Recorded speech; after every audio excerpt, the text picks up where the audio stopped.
CM Yogi Adityanath का मुरादाबाद और बिजनौर दौरा है। आज सुबह 11 बजे मुरादाबाद पहुंचेंगे उत्तर प्रदेश के वजीर आला योगी आदित्यनाथ। आपको बता दें कि पार्टी अहुदेदारान के संग सर्किट हाउस में मीटिंग करेंगे।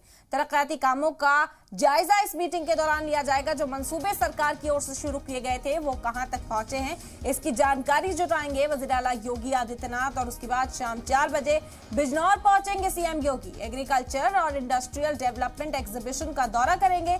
तरक्याती मंसूबों को लॉन्च करते हुए बिजनौर के अंदर नजर आएंगे योगी आदित्यनाथ। आज रात बिजनौर में ही ठहरेंगे सीएम योगी। ये बड़ी खबर है इस वक्त की उत्तर प्रदेश से आप तक पहुंचा रहे। आपको बता दें कि आज सीएम योगी आदित्यनाथ मुरादाबाद और बिजनौर के दौरे पर रहेंगे। सुबह 11 बजे मुरादाबाद पहुंचेंगे। पार्टी अहुदेदारान के साथ सर्किट हाउस में मीटिंग की जाएगी। तरक्याती कामों का जायजा लिया जाएगा। जो स्टेटस रिपोर्ट है वो अहुदेदारान पेश करते हुए नजर आएंगे। उसके बाद मुरादाबाद से रवाना होकर 4 बजे बिजनौर पहुंचेंगे उत्तर प्रदेश के वजीर आला योगी आदित्यनाथ। एग्रीकल्चर और इंडस्ट्रियल डेवलपमेंट एग्जीबिशन का दौरा करेंगे। इस एग्जीबिशन में पहुंचेंगे और उसके बाद तरक्याती मंसूबों को लॉन्च भी करेंगे। बता दें कि आज रात बिजनौर में ही ठहरने का प्रोग्राम भी है। योगी आदित्यनाथ आज रात बिजनौर में ही बिताएंगे।